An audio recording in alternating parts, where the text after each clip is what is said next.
సత్తే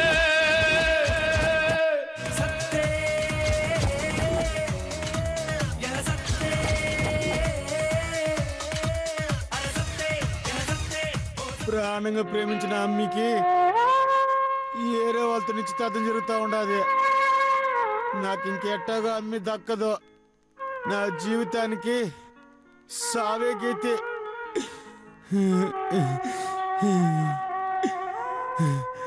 ప్రేమ కోసం ప్రాణాలు ఇమ్మంటారు. నా ప్రేమ దేవత చెప్పినాక నేను సావాల్సింది.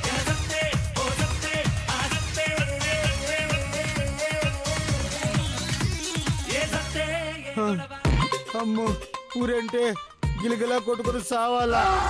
అమ్మో, అంత బాధ మన వల్ల కాదు.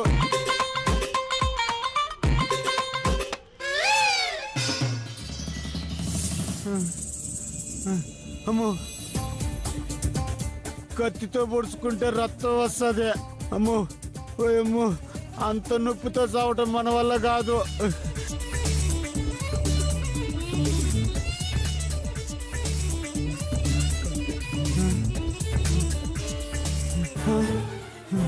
ఓయమ్మో, విషం తాగితే నోట్ల నుంచి నురుగు వస్తుంది. తలంతా కొట్టుకొని సావాలా? ఓయమ్మ, అలాంటి సావు మన వల్ల కాదు.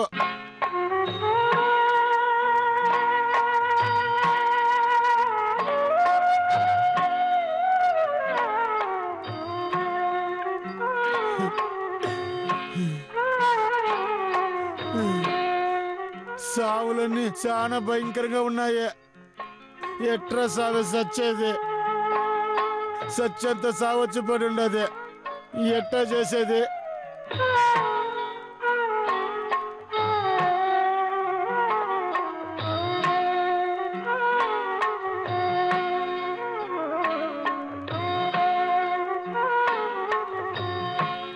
ఏదైనా పెద్ద కొండెక్కి దూకినావు అనుకో, కిందకి దూకిందే తప్ప పైకి పోయిందే తెలీదు. అబ్బా, నా పరలోక యాత్రకి విమానం ప్రయాణం మాదిరి చాలా సాపి మార్గం దొరికిందబ్బా.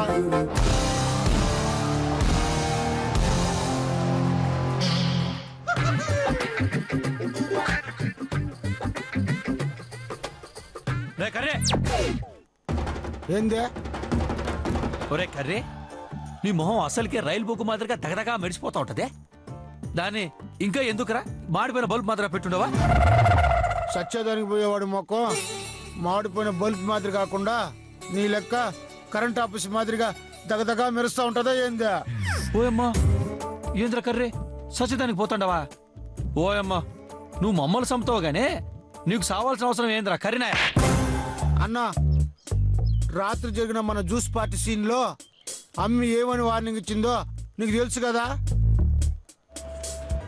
నీ అంతటా నువ్వు సావాలా?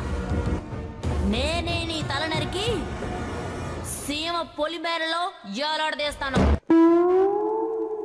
అన్నా, తెలిసి కూడా తెలియనట్టు అడుగుతా ఉంటే ఎంత బాధగా ఉండదో తెలిసినా ఈ మాటలకే సగం చచ్చిపోయేట్టుగా ఉన్నాను. ఆ మెంటల్ ఏదో కామెడీగానే ఉంటదే, కానీ నేను మాత్రం సీరియస్ గానే తీసుకుని ఉన్నాను. ఒరే బ్లాకే, నీ ఏడు మోకానికి సీరియస్ సూట్ అవ్వదులే గానీ రూమ్ లో ఖాళీ జ్యూస్ బాటలు ఉంటాయే, పొరపాటున అమ్మ చూస్తే గొడవ అయిపోతాది. తీసుకుపోయి బయట పడైపో. లేదన్నా. రేయ్, చాలా ఉన్నారా సామే, కావాలంటే పైకి పోయి చూసుకోపా. అబ్బా, నేను చెప్పేది ఖాళీ బాటల గురించి కదన్నా, ఖాళీ అవబోతున్నా నా జీవితం గురించే. రే కర్రీ, ఎదవ ప్రసడ్ ఎలా చెప్పినావు అనుకో చంపేస్తారు కర్రీనా. ఎలా నేను పోతా ఉన్నది ఆ పని మీదే అన్నా.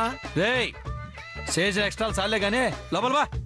లేదన్నా, చచ్చిపోతానని అమ్మికి మాట ఇచ్చున్నాను. మాట తప్పటం మా వంశంలోనే లేదు.